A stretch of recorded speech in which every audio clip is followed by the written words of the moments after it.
Insults and Prophecies.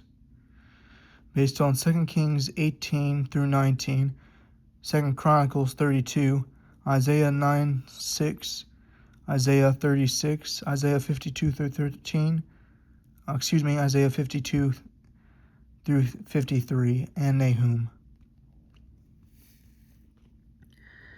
Eventually, the day that Hezekiah has been preparing for comes. Sennacherib sends the Assyrian army against Jerusalem. But instead of making an armed attack on the city, the Assyrian king sends a task force to try to frighten the people of Jerusalem into surrendering. Dun, dun, dun.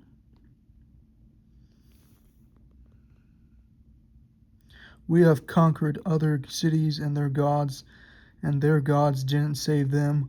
What makes you think your God can save you?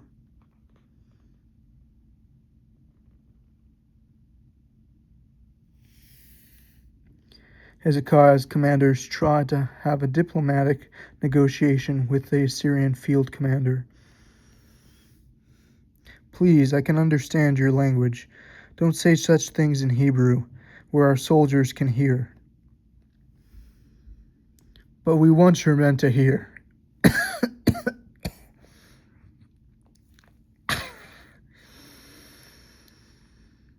And we want them to understand us when we tell them.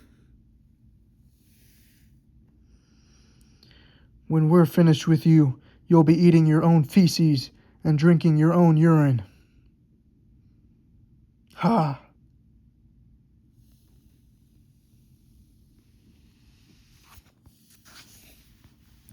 After a while, this kind of attack begins to have an effect.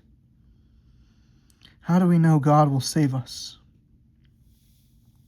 Other cities have fallen, and remember, the Assyrians already conquered Israel. The Lord didn't save them.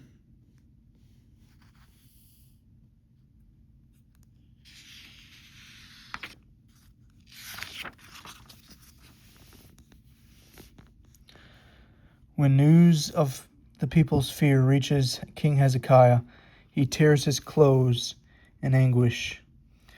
Aha!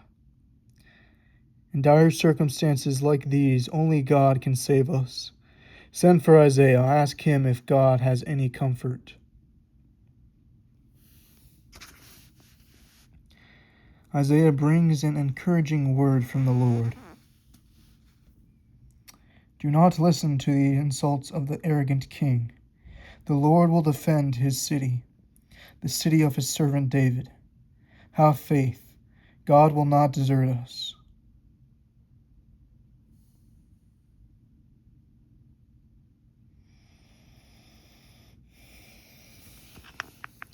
That night, the Lord sends an angel who annihilates the Assyrian army.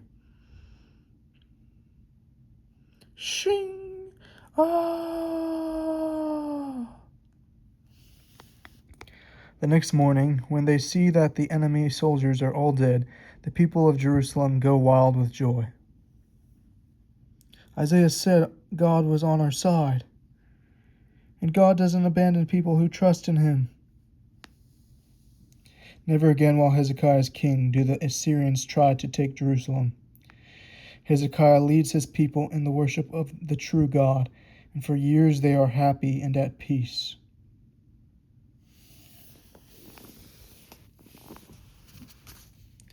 Prophet Nahum. Meanwhile, Sennacherib retreats back to Nineveh in disgrace. There, his own son assassinates him. Over a century before, all of Nineveh had repented when the prophet Jonah brought them God's warning. Now they seek world domination through war and cruelty. So the prophet Nahum goes to Assyria's capital to share one final warning. Their evil ways will eventually catch up with them, and they will be destroyed. The Lord protects those who trust in him, but he will drown Nineveh in its own arrogance.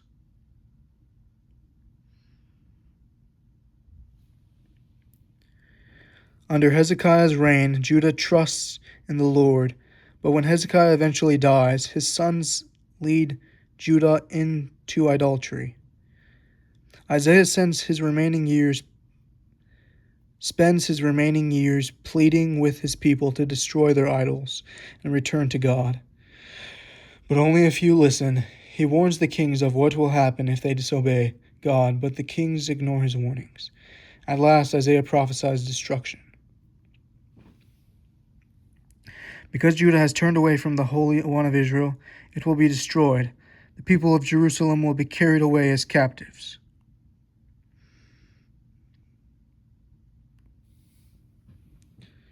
Is there no hope for God's people?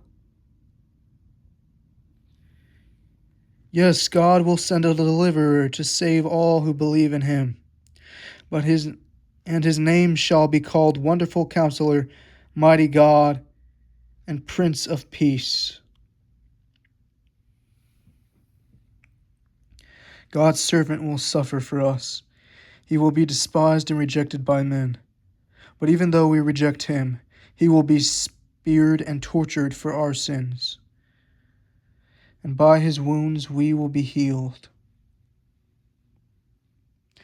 The people don't understand at the time, but Isaiah is predicting the coming of Jesus Christ.